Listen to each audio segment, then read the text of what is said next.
Finally தாவேகா தலைவர் விஜய் ஆட்சி அமைக்கின்ற எல்லா தடையும் கிளியர் ஆயிடுச்சுங்க. இனிமேல் அவர் ஆட்சி அமைக்கிறதுக்கு தடையே கிடையாது. எங்க இருந்து சப்போர்ட் வந்துச்சு அப்படின்னு கேட்டீங்கன்னா, சிபிஎம் சிபிஐ சொல்ற மார்க்சிஸ்ட் கம்யூனிஸ்ட் கட்சி, இந்தியன் கம்யூனிஸ்ட் கட்சின்னு சொல்ற இடதுசாரியான கட்சி ஆதரவு தெரிவிச்சிருக்காங்க.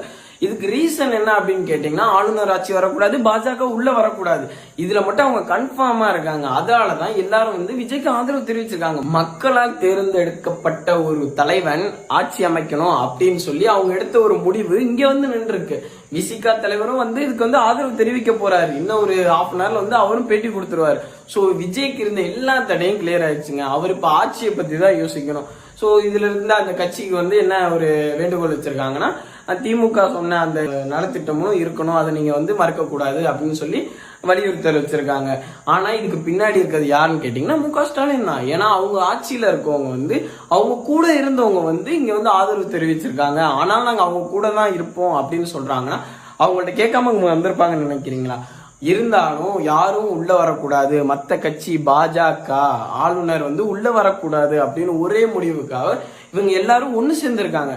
இதுல ப்ரௌட் பண்ணுங்க நம்ம மு க ஸ்டாலினுக்கு, திமுகக்கு, இவங்க எல்லாத்துக்குமே நம்ம ஹட்ஸ் ஆஃப் பண்ணலாம். இதுல தப்பே கிடையாது. ஏன்னா இவங்க எல்லாம் சேர்ந்து வந்ததாலதான் இப்ப இவரால் ஆட்சி அமைக்க முடிஞ்சிருக்கு.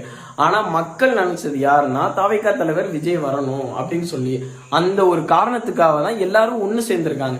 இதுதான் நம்மளுக்கு வேணும். இது இந்த தடவை இருக்க ஒரு அரசியல் கொஞ்சம் புதுசா இருக்கு. எல்லாரும் ஒண்ணு சேர்ந்து வராங்க அப்படின்னு சொல்லி எனக்கு கொஞ்சம் புதுசா இருக்கு.